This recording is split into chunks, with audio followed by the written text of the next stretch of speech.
Everyone, नमस्कार। स्वागत है आप सभी का बिब्लियोफाइल के इस टेक्निकल प्लेटफॉर्म के ऊपर। आज हम यहाँ है अपनी जो रेलवे की टेस्ट सीरीज चलती है पेपर नंबर 024 5 to 9 के सॉल्यूशन को लेकर। देखिए सवाल की तरफ बढ़ते हैं हम। पहला सवाल है अपना कोडिंग डिकोडिंग का सवाल है और यहाँ दिया हुआ है हमें कि हमें रिलेशन बनाना है इन दो वेरिएबल्स के भीतर। तो यहाँ रिलेशन की बात करें तो क्लियरली विजिबल है कि 1 का स्क्वायर 1 है और 9 का स्क्वायर 81 है। तो नेक्स्ट रिलेशन यही बनाते हैं। तो 1 का स्क्वायर 1 और 13 का स्क्वायर आ जाएगा 169। ऑप्शन फर्स्ट हमारा यहाँ राइट आंसर है। अगले सवाल की तरफ चलते हैं। Question number second, analogy based on letters का सवाल है। और जब भी हम ऐसा सवाल करते हैं कुछ सर्टेन जो रूल्स हैं उनको फॉलो करते हुए चलते हैं। फर्स्ट रूल की अगर हम बात करें तो सबसे पहले हम पेयर चेक करते हैं यहाँ पर। और पेयर में अगेन दो तरीके फॉलो करते हैं हम, या तो फर्स्ट टू फर्स्ट लेटर की ओर चलते हैं या फर्स्ट टू लास्ट लेटर की ओर चलते हैं। अब मैं फर्स्ट टू फर्स्ट कंपेयर करते हुए चलूँ तो ए का पेयर में आता है Z और बी के पेयर में आता है Y। तो सेम मुझे इसी प्रोसीजर को फॉलो करना है। तो C के पेयर में आएगा X और D के पेयर में आएगा W। तो XW यहाँ हमारा राइट आंसर है जो कि मुझे मिला तीसरे नंबर के ऑप्शन के अंदर। अगले सवाल की तरफ चलते हैं। नेक्स्ट सवाल है अगेन एनालॉजी का सवाल है, बेस्ड ऑन वर्ड्स का सवाल है। वर्ड्स के सवाल को हम बोलते हैं जीके बेस्ड क्वेश्चन। तो दो शब्दों के बीच हमें रिलेशन दिया है, एक है कॉबलर, लेदर, मोची, चमड़ा। तो मोची किसका काम करता है? चमड़े का काम करता है। चमड़े को लेकर स्लीपर्स बनाता है वो। नेक्स्ट वर्ड दे रखा है दर्जी। तो दर्जी किसके साथ काम करता है? कपड़े के साथ, और उससे नई नई डिजाइन्स वो तैयार करता है। ट्राउजर्स बनाता है, शर्ट्स बनाता है, टी शर्ट्स बनाता है। तो यहाँ रिलेशन क्या गया अपना? कपड़े का। फाइन, नेक्स्ट आगे बढ़ते हैं हम। सवाल थर्ड है अपना बेस्ड ऑन लेटर्स का सवाल है, अगेन एनालॉजी का सवाल है। और इन दोनों वर्ड्स की अगर मैं कंपैरिजन करूं तो यहाँ आप देख रहे हैं ये लेटर्स जो है फ्लावर वर्ड के जो लेटर्स है वो रिपीट हो रहे हैं यहाँ पर। तो इसको हमने कहा रिपीटेशन ऑफ लेटर्स। इसको क्या कहा हमने? Repetition of letters. अक्षरों की पुनरावृत्ति हो रही है। और यहाँ रूल क्या फॉलो कर रहा है? जो लेफ़्ट टू राइट लेटर्स हम लिख रहे हैं उन्हीं को ही यहाँ पर राइट टू लेफ़्ट लिखा जा रहा है। देखो FLOWER। फाइन। तो आगे जो वर्ड मुझे दिया हुआ है फ्रूट्स, इन्हीं लेटर्स को मुझे राइट टू लेफ़्ट लिखना है। तो देखो अगर मैं इनको पढ़ने की कोशिश करूँ, FRU नहीं है तो पहला गलत है, ये F से शुरू ही नहीं हो रहा। आगे अगर मैं जाऊँ FRUITS, ये सारे लेटर्स मुझे यहाँ प्रॉपर वे के अंदर मिल रहे हैं। तो ऑप्शन जो दूसरा है, सेकंड ऑप्शन मेरा राइट आंसर है। अगले सवाल की तरफ हम चलते हैं। अगला सवाल है ओड वन आउट का सवाल है। क्वेश्चन नंबर 5 दे रखा है और 4 लेटर्स का सवाल है। जब भी हम ओड वन आउट में 4 लेटर्स के सवालों की बात करते हैं तो सबसे पहले हम दोस्तों पेयर चेक करते हैं। सबसे पहला तरीका हमारा होता है पेयर ऑफ लेटर चेक करने का। तो यहाँ अगर मैं बात करूँ, टी के पेयर में जी आता है, नहीं है। पी के पेयर में के आता है, वो नहीं है। ओ से एल है, टी से जी नहीं दे रखा, बी से वाई नहीं है, के से पी नहीं है, आगे भी ये कुछ भी मुझे नहीं मिल रहा है। तो फर्स्ट यहाँ फॉलो नहीं कर रहा है। सेकंड हम यहाँ चेक करते हैं कि इनसे कोई मीनिंगफुल वर्ड बनता है क्या। और यहाँ हम देख पा रहे हैं मीनिंगफुल वर्ड भी मुझे नहीं दिखाई दे रहा है। थर्ड मेथड हम यूज करते हैं डिफरेंस का। डिफरेंस में हम 3 तरीके फॉलो करते हैं। पहला होता है फर्स्ट को सेकंड से तुलना करना, दूसरे को तीसरे अक्षर से, तीसरे को चौथे से तुलना करना। सेकंड हम पढ़ते हैं पहले अक्षर को तीसरे से कंपेयर करना और दूसरे को चौथे से कंपेयर करना। इसके बाद हम पढ़ते हैं पहले अक्षर को चौथे अक्षर से कंपेयर करते हैं और दूसरे को तीसरे से कंपेयर करते हुए चलते हैं। तो देखो अगर मैं फर्स्ट सेकंड थर्ड को कंपेयर करते हुए चलूँ तो यहाँ -4 है, फिर -12 है, कोई सीरीज़ नहीं बन रही है। अगर मैं फर्स्ट को थर्ड से कंपेयर करूँ तो यहाँ भी डिफरेंस बहुत ज़्यादा आ रहा है। देखो O से T 5 का डिफरेंस आ रहा है, +5 का। और अगर मैं T से D जाऊँ तो 16 का डिफरेंस आ रहा है यहाँ पर। यहाँ मैं जाऊँ 2 का डिफरेंस है, यहाँ मैं जाऊँ 10 का डिफरेंस है, कोई डिफरेंस नहीं मिल रहा। अगर मैं फर्स्ट को फोर्थ से कंपेयर करूँ तो यहाँ देखें डिफरेंस जो है 17 लेटर्स का है, यहाँ डिफरेंस 9 का है, यहाँ डिफरेंस 4 का है, कोई भी यहाँ पर मैच नहीं कर रहा है। अगर ये तीनों तरीके नहीं लगे तो अगला तरीका हमारा होता है हम वोवल फाइंड आउट करते हैं, व्हाट इट। और यहाँ यही तरीका लग रहा है। यहाँ देखो चारों लेटर व्यंजन है, कॉन्सोनेंट है, यहाँ चारों व्यंजन हैं और यहाँ भी चारों व्यंजन है, कॉन्सोनेंट है। बट यहाँ हम देख पा रहे हैं एक मुझे वोवल दिखाई दे रहा है, तो ऑप्शन थर्ड मेरा यहाँ पर राइट आंसर है। बाकी जो तीनों ग्रुप ऑफ लेटर्स हैं उसमें जो चारों अक्षर सम्मिलित है वो सारे के सारे व्यंजन हैं, बट थर्ड ऑप्शन जो है हमारा उसमें मुझे एक स्वर वोवल भी दिखाई दे रहा है, तो इसको मैंने एलिमिनेट किया। अगले सवाल की तरफ चलें। नेक्स्ट सवाल है अगेन ऑड वन आउट का सवाल है और नंबर बेस्ड सवाल है। यहाँ अगर हम देखें जब भी हम नंबर बेस्ड सवाल करते हैं तो सबसे पहला हमारा तरीका होता है कि मैं परफेक्ट स्क्वायर देखूँ, क्यूब देखूँ और उसके बाद प्राइम नंबर्स देखूँ। सेकेंड स्टेप हम फॉलो करते हैं कि नंबर्स जो हैं वो स्क्वायर क्यूब के आसपास होने चाहिए। तो अगर मैं यहाँ देखूँ 6 तो ये है 2 का क्यूब -2, यहाँ है 3 का क्यूब -3 और यहाँ है 5 का क्यूब -5। तो बाकी जो 3 ग्रुप्स के अंदर नंबर है वो क्यूब माइनस पर्टिकुलर नंबर है और ये परफेक्ट क्यूब है, तो थर्ड ऑप्शन हम यहाँ एलिमिनेट कर देंगे। तो ऑप्शन सी हमारा यहाँ पर आंसर जाएगा। अगले सवाल की तरफ अगर मैं चलूँ तो हमने देखा यहाँ अगेन ऑड वन आउट का सवाल है और जो 4 वर्ड्स दे रखे हैं यहाँ देखो इसमें दे रखा है बैचलर जो मेल को इंडिकेट करता है, स्पिंस्टर अविवाहिता फीमेल है, विडो विधवा फीमेल होती है, वाइफ फीमेल होती है। तो जो शब्दों के 4 ग्रुप हैं उसमें 3 शब्द ऐसे हैं जिनका जो जेंडर है वो फीमेल को इंडिकेट करता है और एक वर्ड ऐसा है जो मेल को इंडिकेट करता है। तो ऑप्शन फर्स्ट हमारा राइट आंसर है। अगले सवाल की तरफ चलते हैं। नेक्स्ट सवाल हमारा अगेन ऑड वन आउट का सवाल है, काफ़ी सिंपल सवाल है। सिंगल लेटर्स का जो सवाल है उसके अंदर हमने यहाँ देखा कि आई, ई और ओ ये तीनों स्वर हैं, वोवल है। तो बचा हुआ जो बी है ये कॉन्सोनेंट है, तो थर्ड ऑप्शन है यहाँ राइट आंसर है। काफ़ी आसान सवाल है दोस्तों। अगले सवाल की तरफ चलते हैं हम। नेक्स्ट हमने देखा कि डिक्शनरी ऑर्डर के अंदर मुझे दिए गए जो चारों शब्द हैं उनको मुझे अरेंज करना है। तो देखो वर्ड्स की बात करें, नेक्रो जो शुरुआती 5 लेटर हैं वो सब में सेम दे रखे हैं। अब मेरा कंपैरिजन जो है वो शुरू होगा नेक्स्ट लेटर से। तो एल है, पी है, एम है और पी है। तो सबसे पहले कौन आना है? एल, उसके बाद आना है एम। तो पहले फर्स्ट ऑप्शन जो है नेक्रोलॉजी वर्ड पहले आएगा डिक्शनरी में और उसके बाद सेकंड आएगा। तो फर्स्ट सेकंड मुझे यहाँ गिवन है, फर्स्ट सेकंड यहाँ गिवन है, तो 2 ऑप्शन मैंने एलिमिनेट किए। अब जो बचे हुए 2 शब्द है पोलिश है और फिलिया जो है, तो पी दोनों में इक्वल है, उसके बाद ओ आया और एक में एच आया। ओ और एच में पहले आता है एच, तो सेकंड ऑप्शन हमारा यहाँ राइट आंसर होगा। Got it. अगले सवाल क्वेश्चन नंबर 10 की तरफ चलते हैं।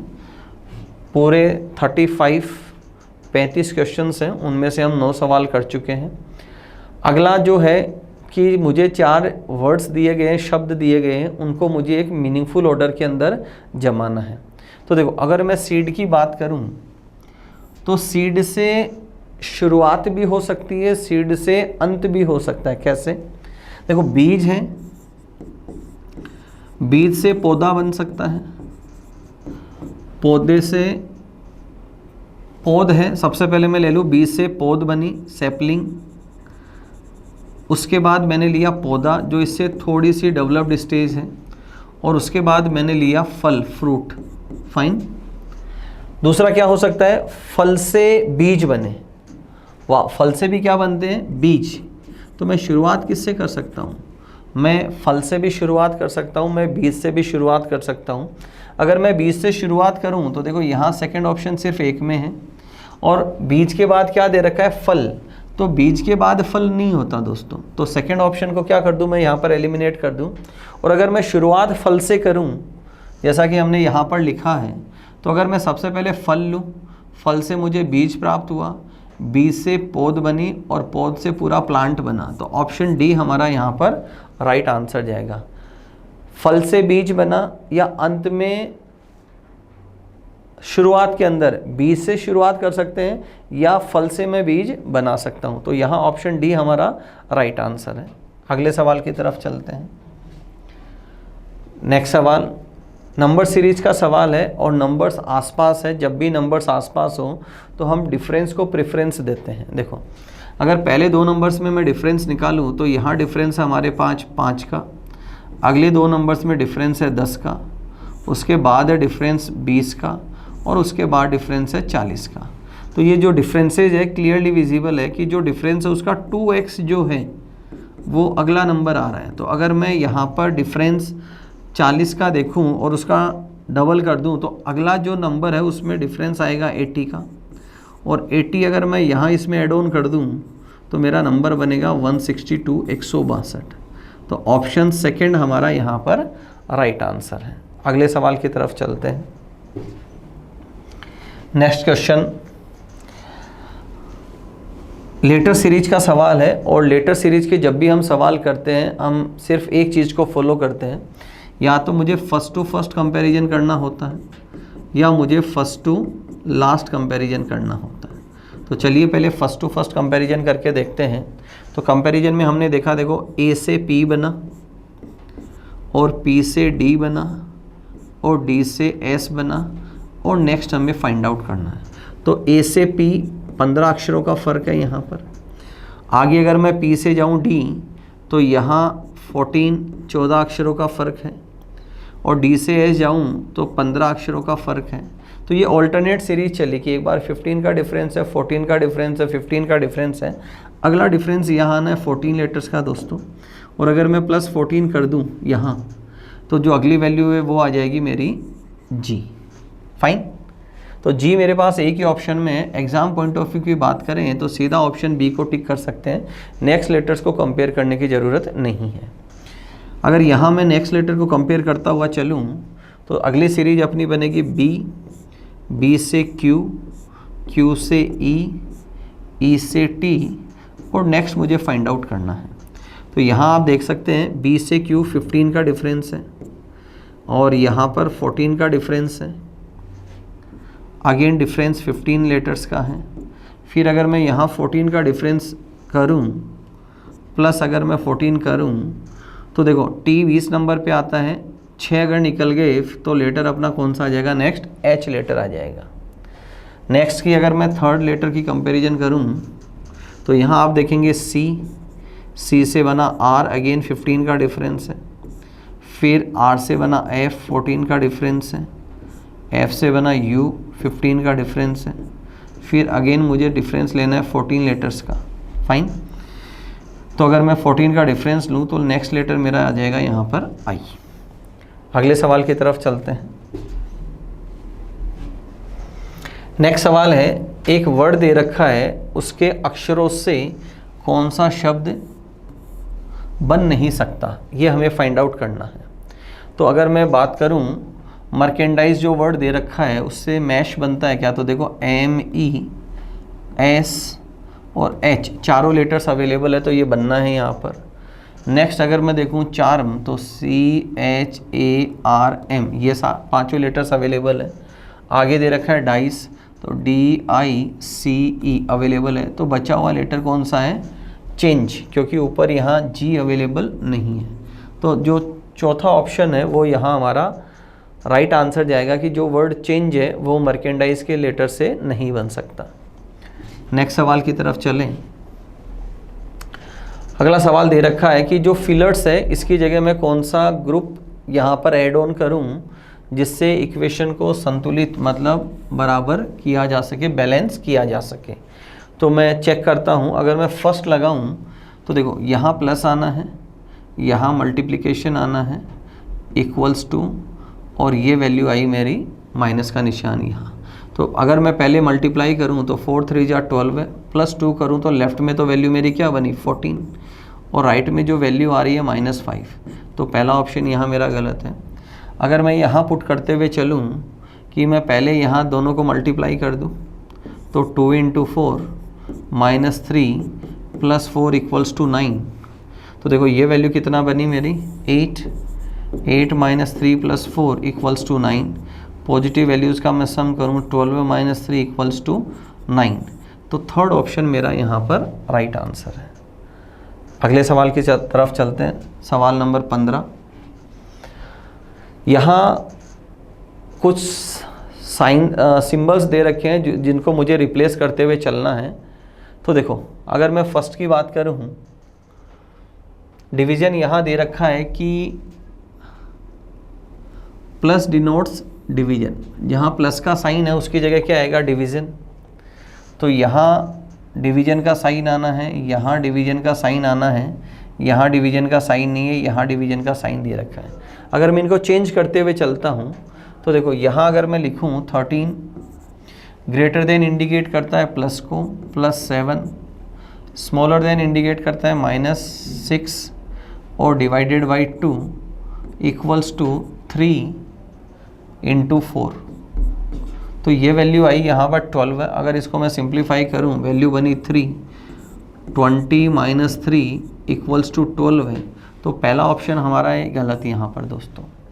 सेकंड को अगर मैं लेके चलूँ, सेकंड आप देखें 9 + 5 + 4 एंड इक्वल 18 डिवीज़न 9 + 16, ये वैल्यू आई 18 लेफ़्ट वाली। इसको अगर मैं कैंसिल आउट करूँ 2 16 + 2 अगेन कितना आया 18, तो यहाँ हम देख सकते हैं कि LHS बराबर RHS, लेफ़्ट वाला और राइट वाली दोनों वैल्यूज़ क्या है इक्वल, तो ऑप्शन बी हमारा यहाँ पर राइट आंसर है। 15 सवाल हो चुके हैं। अगले सवाल 16 नंबर पे चलते हैं हम। यहाँ दिया गया है कोडिंग डिकोडिंग का सवाल है, सिंबल बेस्ड सवाल है। सी इज़ ब्रेव, इसका कोड गिवन है मुझे। सी इज़ ऑलवेज स्माइलिंग यहाँ दे रखा है, और एक दे रखा है इज़ ऑलवेज चीयरफुल, और मेरे से स्माइलिंग का कोड पूछा है। तो जब भी हम ऐसे सवाल करते हैं सबसे पहले मुझे ये फाइंड आउट करना है कि जो वर्ड मेरे से पूछा है स्माइलिंग वो दिया कहाँ है। तो फर्स्ट रो में नहीं है, सेकंड रो के अंदर है। स्माइलिंग वर्ड मुझे सिर्फ कहाँ मिला, सेकंड के अंदर, तो डेफिनेटली इसका जो कोड है वो भी मुझे सिर्फ सेकंड रो के अंदर मिलेगा। मतलब इन चारों में से कोई एक कोड इसका जाना है। तो मैं इन जो चारों कोड्स है इसको फर्स्ट और थर्ड लाइन से कंपेयर करते हुए चलता हूँ। जो दो जगह होंगे वो वहाँ से कैंसिल आउट हो जाएंगे, ठीक है। तो देखो अगर मैं PI को देखूँ तो PI फर्स्ट में भी नहीं है और थर्ड में भी नहीं है। सोर को मैं देखूँ यहाँ है, दो जगह अवेलेबल है। RE दो जगह अवेलेबल है। NIK दो जगह अवेलेबल है। तो सिर्फ एक कोड है PI जो सिर्फ सेकेंड लाइन में है। तो यहाँ स्माइलिंग का कोड हो जाएगा दोस्तों PI। नेक्स्ट सवाल की तरफ चलते हैं, क्वेश्चन नंबर 17। अगला सवाल है कोडिंग डिकोडिंग का सवाल है, बेस्ड ऑन नंबर का सवाल है। तो जब भी हम बेस्ड ऑन नंबर्स के सवाल करते हैं तो सबसे पहला तरीका हमारा होता है कि पोजीशन इटसेल्फ, लेटर की खुद की पोजीशन हमें लिखनी होती है। तो फर्स्ट लेटर की अगर मैं बात करूं, P 16 नंबर पे आता है और मुझे कहीं पर भी 16 नज़र नहीं आ रहा है, तो पहला तरीका कैंसिल हो गया। सेकंड हम करते हैं सम ऑफ डिजिट्स। सेकंड तरीका क्या है, सम ऑफ डिजिट्स। P जो है उसकी पोजीशन होती है 16, और अगर इसकी डिजिट्स का मैं सम करूं तो वो बनता है 7, जो कि अवेलेबल है यहाँ पर। K की पोजीशन है 11 और 1 + 1 होता है दोस्तों 2, अवेलेबल है। R 18 पे आता है, सम किया तो 9। 15 पे O है, सम किया तो 6। K 11 पे है, सम किया तो 2। तो सम ऑफ डिजिट्स वाला जो कंसेप्ट है यहाँ हमारा सही तरीके से लग रहा है। तो आगे बढ़ते हैं। N 14 पे आता है, सम करेंगे तो 5 आया यहाँ पर। J 10 नंबर पे आता है, सम किया तो 1 है यहाँ पर। M 13 पे है, सम 4 हो गया यहाँ। L 12 नंबर पे है, सम 3 है। Z 26 पे आता है, सम किया तो वैल्यू आई 8। थर्ड ऑप्शन है यहाँ राइट आंसर है। अगले सवाल की तरफ चलते हैं। नेक्स्ट क्वेश्चन है हमारा, अगेन कोडिंग डिकोडिंग का सवाल है और बेस्ड ऑन लेटर्स का सवाल है। तो बेस्ड ऑन लेटर्स का सवाल करें तो एक कंसेप्ट हम पढ़ते हैं कंपैरिजन का, और कंपैरिजन में या तो हम फर्स्ट टू फर्स्ट लेटर को कंपेयर करते हैं या हम फर्स्ट टू लास्ट लेटर को कंपेयर करते हैं। अगर मैं फर्स्ट टू फर्स्ट कंपेयर करूं तो यहाँ हम देख सकते हैं कि F से H +2 किया, अगेन +2 +2 +2 अगेन +2 एंड अगेन +2। तो फर्स्ट टू फर्स्ट कंपैरिजन है और हर लेटर में +2 किया जा रहा है। तो अगर S +2 करूं तो U आना है, दोनों जगह है। H +2 करूँ J आना है, I से K, P से R। तो सेकंड ऑप्शन हमारा राइट आंसर है। अगले सवाल की तरफ बढ़ते हैं। Question number 19। एक वर्ड दे रखा है रेपुटेशन और पूछा है कि अक्षरों का प्रयोग करके बनाया जा सकता है। कौन सा शब्द बनाया जा सकता है ये हमें चेक करना है। तो फर्स्ट वर्ड दे रखा है पॉन्डर, चेक कर लेते हैं। PON, D अवेलेबल नहीं है दोस्तों, तो ये वर्ड नहीं बनेगा। रिटायर की बात करें RETIR एंड E, पॉसिबिलिटी है, हो भी सकता और नहीं भी हो सकता। लेटर्स तो अवेलेबल है बट ऊपर R एक बार है, यहाँ पर R 2 टाइम्स गिवन है। नेक्स्ट देखें रिक्वायर, तो Q ऊपर नहीं है तो डेफिनेटली ये नहीं बनेगा। और ट्यूटर की अगर मैं बात करूं तो TUTOR, तो यहाँ प्रेफरेंस किसको दी जाएगी, ट्यूटर को दी जाएगी कि पांचों जो लेटर्स है वो ऊपर अवेलेबल है। फाइन, अगले सवाल की तरफ चलते हैं। नेक्स्ट सवाल अगेन पिछले सवाल से मिलता जुलता, बट यहाँ पूछा है अक्षरों का प्रयोग द्वारा नहीं लिखा जा सकता, मतलब कौन सा शब्द नहीं बनेगा ये हमें चेक करना है। तो पहला वर्ड अगर मैं देखूँ फिक्शन, तो लेटर्स ढूंढते हैं हम FICTION, तो ये तो बनना है। नेक्स्ट दे रखा है नोशंस, तो NOTIONS, ये भी बन रहा है। कैप्शन की बात करें तो CAPTION अवेलेबल है ये भी। और अगर मैं फैशन की बात करूं तो H यहाँ अवेलेबल नहीं है। तो चौथा ऑप्शन हमारा है वर्ड फैशन, जो दिए गए वर्ड के अक्षरों से नहीं बनेगा। अगले सवाल की तरफ चलते हैं। नेक्स्ट ब्लड रिलेशन का सवाल है। अपने से आगे बैठी हुई महिला की ओर देखते हुए अमित ने कहा, मैं एज्यूम करता हूं कि मैं अमित हूं। एक महिला की ओर देखते हुए अमित ने कहा कि वह मेरी पत्नी, मैं मतलब अमित, तो हमने लिखा यहाँ अमित मेरी पत्नी के पति, तो मतलब खुद अमित हो गया, और पति की बहन है, पति की बहन है, तो ये वो महिला है। अब हमसे पूछा है कि उस महिला का अमित से रिलेशन बताएगा। दोस्तों अमित हमने पढ़ा है, रिलेशन वो बताता है जिससे रिलेशन पूछा जाता है। तो अमित इसको क्या कहेगा, अमित इसको कहेगा सिस्टर। तो यहाँ सेकंड ऑप्शन हमारा राइट आंसर है। अगले सवाल की तरफ चलते हैं। नेक्स्ट सवाल देखें, मिसिंग नंबर का सवाल है और क्वेश्चन क्या कहता है, देखिए सारे नंबर आसपास दिखाई दे रहे हैं। जब नंबर आसपास होते हैं तो सम को प्रेफरेंस दी जाती है। तो यहाँ क्या है, अगर मैं कॉलम में चलूँ तो ये सारे जो नंबर्स हैं अगर मैं इनका सम करूँ तो इनका सम आता है दोस्तों 81। इनका सम कितना है 81। नेक्स्ट अगर मैं आगे बात करूँ तो इनका सम भी आता है दोस्तों 81। तो मुझे इन तीनों नंबर्स का सम भी क्या लाना है 81। तो पहले दो नंबर्स हैं, इनका सम है 56 और 81 मुझे बनाना है। तो दोनों का अगर मैं डिफरेंस लेके चलूँ तो डिफरेंस आया 25।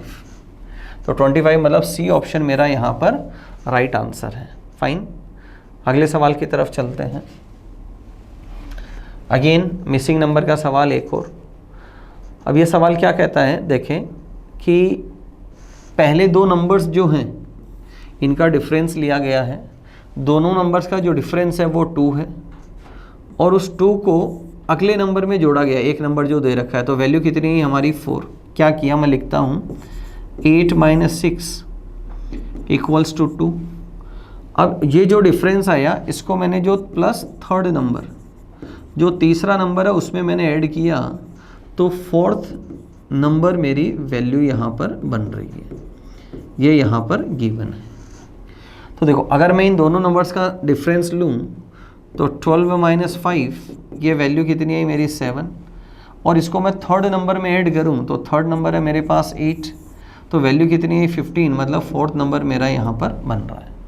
तो दोनों नंबर्स का अगर मैं डिफरेंस लूँ, ये डिफरेंस आया 3, अब 3 को मैं यहाँ पर एक नंबर है 15 उसमें सम करूँगा तो अगला नंबर क्या बन जाएगा मेरा 18। तो फर्स्ट ऑप्शन मेरा यहाँ पर राइट आंसर है। अगले सवाल क्वेश्चन नंबर 24 की ओर चलते हैं। अगला सवाल देखें, डायरेक्शन का सवाल है, थोड़ा सा स्पेस जनरेट करते हैं यहाँ पर। सवाल करता है कि शारदा ने दक्षिण दिशा में चलना शुरू किया, ये स्टार्टिंग पॉइंट है, यहाँ से साउथ की ओर चलें। 15 मीटर चलने के बाद तो ये दूरी तय हुई 15 मीटर। वह 2 बार अपने लेफ़्ट घूमी और दोनों बार 15 मीटर चली। तो देखो शारदा जा रही है साउथ की ओर और वो घूमी लेफ़्ट, और लेफ़्ट का मतलब होता है एंटी क्लॉक घूमना, एंटी क्लॉक घूमना और 90 डिग्री के ऊपर घूमना। तो ये तो उसका पहला लेफ़्ट टर्न है और उसने दूरी तय की 15। अब वो जा रही है ईस्ट की ओर, अगेन लेफ़्ट टर्न लिया, लेफ़्ट का मतलब होता है एंटी क्लॉक घूमना, और 15 चली तो नॉर्थ की तरफ वो चल गई इधर। ये दोनों हाइट सेम है। अब पूछा है वह अपने प्रस्थान स्थल से मतलब शुरुआती बिंदु से कितनी दूर है। तो ये शुरुआती बिंदु है और ये फाइनल बिंदु है, तो इससे दूरी आप दे सकते हैं, दूरी है 15, और किस दिशा में है तो डायरेक्शन हमारी आ गई ईस्ट। दूरी है 15 और डायरेक्शन आ गई ईस्ट, तो 15 मीटर ईस्ट, पहला ऑप्शन हमारा यहाँ पर राइट आंसर है। अगले सवाल की तरफ चलते हैं। नेक्स्ट सवाल अगेन डायरेक्शन का सवाल है एक, देखें सवाल को। क्वेश्चन कहता है सोनिया अपने घर से चली और 4 किलोमीटर ईस्ट की ओर गई। ये स्टार्टिंग पॉइंट है, यहाँ से 4 चली और गई ईस्ट की ओर। वह लेफ़्ट घूमी और 6 किलोमीटर चली, ईस्ट की तरफ जा रही है, और लेफ़्ट घूमने का मतलब है एंटी क्लॉक घूमना, लेफ़्ट घूमने का मतलब है एंटी क्लॉक घूमना और 90 डिग्री के ऊपर घूमना। तो नॉर्थ की तरफ हो गई वो, और चली कितना 6। फिर वह राइट घूमी, इस नॉर्थ की तरफ जा रही है, और राइट घूमने का मतलब है क्लॉकवाइज घूमना और 90 डिग्री पे घूमना, और वो चली 4। तो ये उसका फाइनल पॉइंट है। अब हमसे पूछा है वह प्रस्थान स्थल से कितनी दूर है। क्लियरली विजिबल है कि ये दूरी मेरे से पूछी गई है। फाइन, तो मैं अगर इसको ड्रॉ करूं तो एक आपको यहाँ पर राइट एंगल ट्राइंगल दिखाई दे रहा है। ये अगर आप ग्रीन कलर वाला देखें तो ये एक बना यहाँ पर राइट एंगल ट्राइंगल, जिसमें मुझे ये जो डॉटेड है इसको मुझे फाइंड आउट करना है। तो यहाँ पाइथागोरस प्रमेय लगेगी दोस्तों, ठीक है, पाइथागोरस थ्योरम, जो कहती है कि बेस का स्क्वायर प्लस परपेंडिकुलर का स्क्वायर। तो बेस देखो ये 4 है और ये भी 4 है, तो 4 + 4 कितना हो गया 8। तो बेस का स्क्वायर प्लस हाइट यहाँ विजिबल है 6 है का स्क्वायर रूट जो है वो हाइपोटेनियस के बराबर होता है, और ये है अपनी हाइपोटेनियस जिसे हम कहते हैं कर्ण। तो ये वैल्यू कितना आई 64 + 36 100, और 100 का अगर मैं स्क्वायर रूट करूं तो वैल्यू आई 10 मीटर। तो फोर्थ ऑप्शन हमारा यहाँ राइट आंसर है। क्वेश्चन नंबर 26 की तरफ चलते हैं। अगला सवाल है, देखिए नेक्स्ट सवाल कहता है, स्टेटमेंट कंक्लूजन का सवाल है। इसने कहा अधिकांश भारतीय जानते हैं कि उनके पास एक महान विरासत है। मैक्सिमम नंबर ऑफ इंडियंस, ज़्यादातर हम लोग क्या मानते हैं कि हमारे पास महान विरासत है एक, ठीक है, जिसमें हमारा कल्चर हो जाए, हमारा लिविंग का जो राजा महाराजाओं का जो स्टाइल है वो हो जाए, किन चीज़ों को हम अपनी ईटिंग हैबिट्स में लेते हैं वो चीज़ें हो गई। किंतु कुछ इसमें विज्ञान को शामिल करते हैं, इसका मतलब अधिकांश लोग जो हमारी विरासत है उसके अंदर साइंस को इंक्लूड नहीं करते। फाइन, तो कंक्लूजन यहाँ क्या निकला कि कुछ लोग हमारा जो हेरिटेज है उसके अंदर किसको लेते हैं, साइंस को कुछ लोग ही सम्मिलित करते हैं, मतलब बाकी लोग उसको सम्मिलित नहीं करते। ये यहाँ कंक्लूजन निकला। अब कंक्लूजन पहला कह रहा है कई भारतीय मानते हैं कि विज्ञान ने भारतीय विरासत को महान बनाया, ऐसे कुछ नहीं कहा गया है। फिर दे रखा है कई भारतीय नहीं जानते कि भारत के पास महान वैज्ञानिक विरासत है। कंक्लूजन भी ये निकला कि सिर्फ कुछ लोगों को मालूम है कि हमारा जो हेरिटेज है उसमें साइंस भी है, लेकिन मैक्सिमम को नहीं मालूम। तो सेकंड वाला कंक्लूजन यहाँ निकल रहा है, तो ऑप्शन बी हमारा यहाँ पर राइट आंसर हो गया।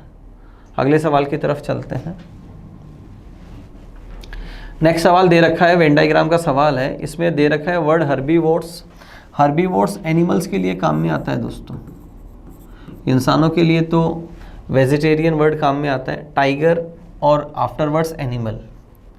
तो हर्बीवोर्स एनिमल और टाइगर दोनों ही किस कैटेगरी में एनिमल्स, और दोनों में परस्पर कोई संबंध नहीं है, क्योंकि जो टाइगर है वो क्या है, कार्निवोर्स हैं। तो ये मैं बोल दूँ ये हर्बीवोर को इंडिकेट करता है, ये टाइगर को इंडिकेट करता है, और ये बाहर वाला सर्कल एनिमल को इंडिकेट करता है। तो फर्स्ट ऑप्शन हमारा यहाँ पर राइट आंसर है। क्वेश्चन नंबर 28 की तरफ चलते हैं। अगला सवाल अगेन वेन डायग्राम का सवाल है, और इसने पूछा है कि वह क्षेत्र ज्ञात कीजिए जो जीव विज्ञान और कंप्यूटर पढ़ने वाले, जीव विज्ञान और कंप्यूटर पढ़ने वाले किंतु गणित न पढ़ने वाले, किंतु गणित न पढ़ने वाले। तो गणित न पढ़ने वाले मतलब गणित के सर्कल से बाहर की वैल्यूज़ मुझे लेनी है। तो बाहर वैल्यू आई है मेरी 273, मतलब आंसर मेरा इसी में से ही जाना है। अब उसने बोला मुझे वो नंबर चाहिए जो विज्ञान, जीव विज्ञान और कंप्यूटर में कॉमन हो। तो नंबर कॉमन कौन सा दिखाई दे रहा है यहाँ पर 7। तो सेकंड ऑप्शन हमारा यहाँ पर राइट आंसर है। काफ़ी आसान सवाल था। अगले सवाल की तरफ चलते हैं। अगला सवाल है कि मुझे नंबर ऑफ ट्राइंगल्स इसमें बताने हैं। तो क्लियरली विजिबल है, देखो ये जो है इसमें 3 ट्राइंगल हैं, और ऐसी मेरे पास 4 फोटोज़ है, तो 4 3 जा 12 है। अगेन इस स्ट्रक्चर में 3 ट्राइंगल है और इस स्ट्रक्चर में भी 3 ट्राइंगल है, तो 3 2 जा 6, तो टोटल ट्राइंगल्स होंगे दोस्तों मेरे पास 18। तो ऑप्शन डी मेरा यहाँ पर राइट आंसर है। अगले सवाल की तरफ चलते हैं। Question number 30।